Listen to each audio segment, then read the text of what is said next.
We back with another daily reflection on the Daily Vedantic, and today's episode is on the mind. That dirty, dirty bastard.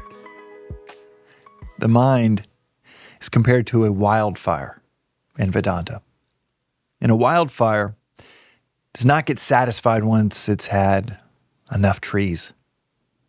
Once it's consumed enough homes, it just says, okay, I'm a small wildfire, so I've had enough. And I've had 100 homes. That's enough for a small wildfire at my stage. And then goes out. No, a wildfire will not stop until some external force stops it. Rain. The ocean here. Malibu suffered massive, catastrophic wildfire. Had it not have the ocean and enough just human resources to help stop it, as well as rain coming in a few years ago. Those three things, had those three external forces not been there, it would have just kept going. The mind is like a wildfire.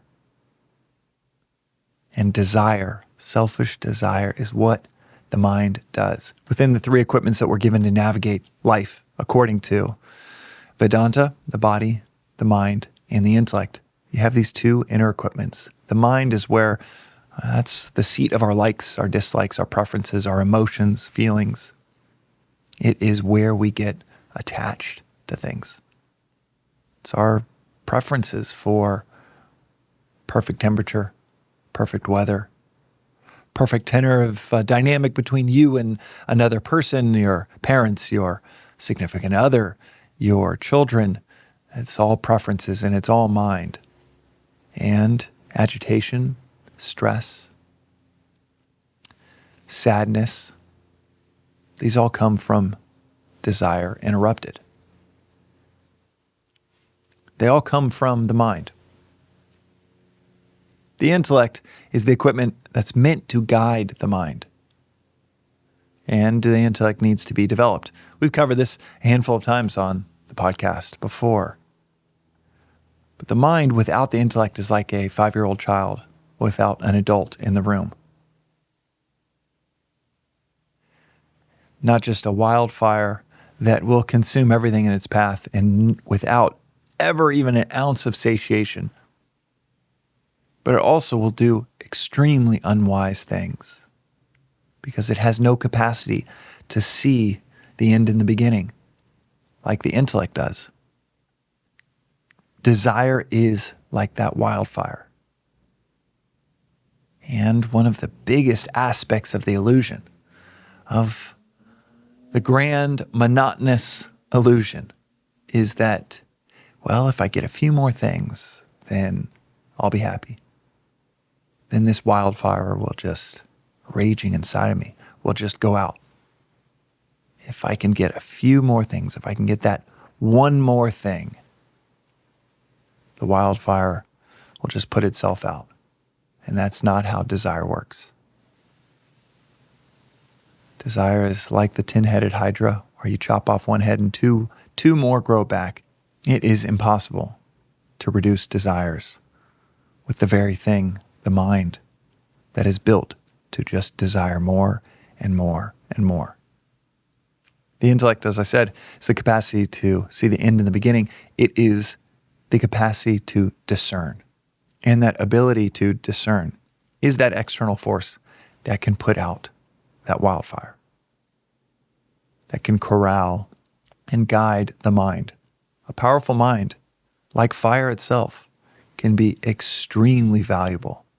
It's hard to overstate the power of fire.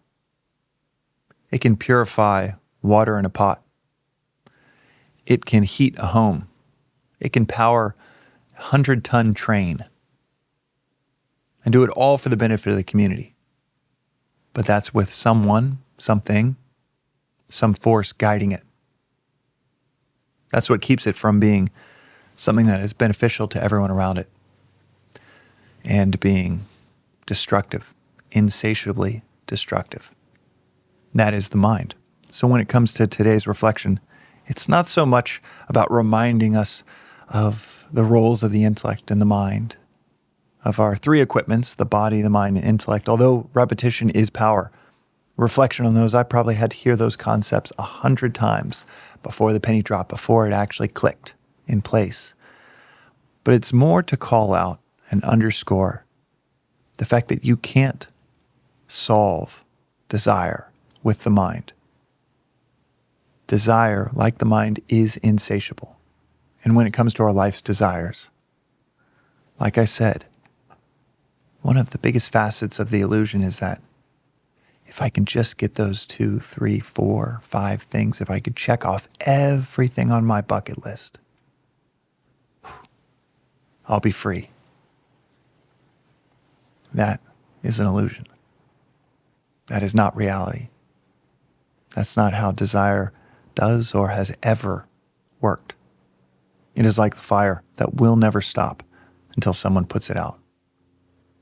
Or the 5-year-old at home that should never be left alone. A beautiful thing. I love the presence of my 6-year-old daughter. It is unmatched by nearly any other experience in my life, and yet I would never leave her home alone. The mind requires a parent too. And for many of us, it is the 5-year-old running around without anyone guiding it, without even the recognition that there is a capacity within us to guide it. So as you reflect on this concept, gently introduce the adult back into the room. When you start to think through, you know what, it'd be a lot easier, it'd be a lot more comfortable if I just did it this way. Maybe the adult comes in and says, you know what, maybe that's actually not what we're going to do, even if I can see you wanting that. Because the point is not to be comfortable. It's to be free. And according to this philosophy, the only way you get there is through the development and the application of the intellect. That is today's reflection on the daily Vedantic. We'll see you next time.